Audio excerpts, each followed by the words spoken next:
माझं नाव वंदना। मी आज माझ्या कुकिंग चॅनलवर पालक पनीर पुलाव बनवते।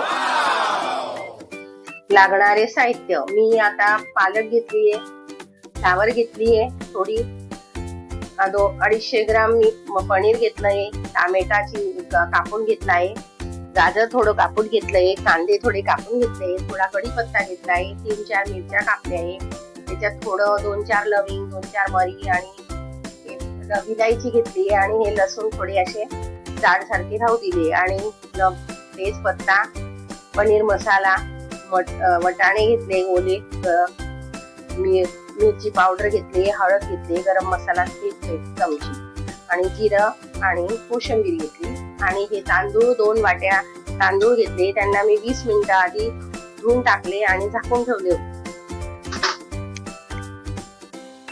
मी आता एका छोट्या पातेलीत गरम पाणी ठेवलं होतं, ते पाणी आता उकळायला लागलंय, त्यामध्ये मी थोडी आता पालक टाकणार।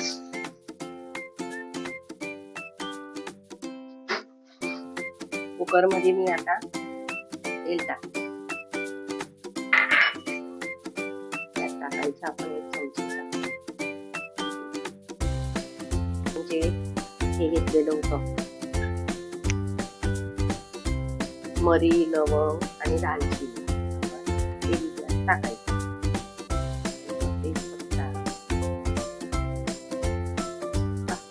लसूण थोडे जास्त घ्यायचे, त्यात थोडा टेस्ट छान असे टाकायचं आपण असा बडीशेप आणि नंतर आपण कापल्या त्या मिरच्या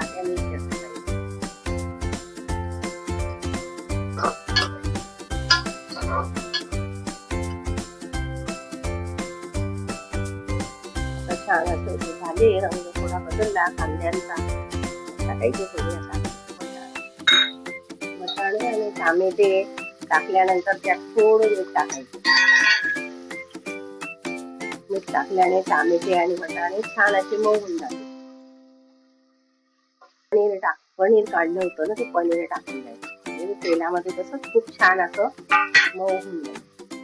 त्यामध्ये टाकायचं आपण हा पनीर मसाला आणलेला आपला मसाला त्यानंतर हे टाकायचं, मसाला छान असा बनवतोय आपण परतून घ्यायचा। मसाला छान झाला पुलावाला, त्यामध्ये मी टाकेल आता फ्लावर,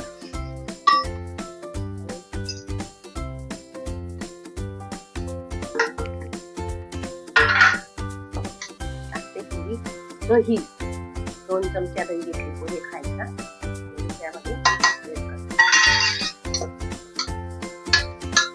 आणि जी पालक होती आपण गरम पाण्यात काढली, तिला मी मिक्सर मध्ये बारीक केली आणि ती आता यात टाकून घ्यायची। टाकल्यावर तिला पण छान अशी मिक्स करून, मसाल्याला बघा तेल सुटतंय, बघा खाली तेल दिसतंय ना, ते छान असं झालं। आपण त्यामध्ये मी ना आता 2 वाटी भात होता, त्यासाठी मी तेवढंच पाणी ठेवलं, कारण अमुक तांदळांना पाणी कमी लागतं आणि अमुक तांदळाला जास्त लागतं, म्हणून मी ह्या तांदळापुरतच पाणी ठेवलं। आता आपण ते तांदूळ टाकल्यानंतर असं छान असं पाणीला उकळ आला की आपण कुकरचं झाकण बंद करायचं आणि 2 शिट्ट्या होऊ द्यायचं। पालक पनीर पुलाव तयार झालेला आहे, तुम्हीही तयार करून बघा। मला लाईक करा, शेअर करा आणि कमेंट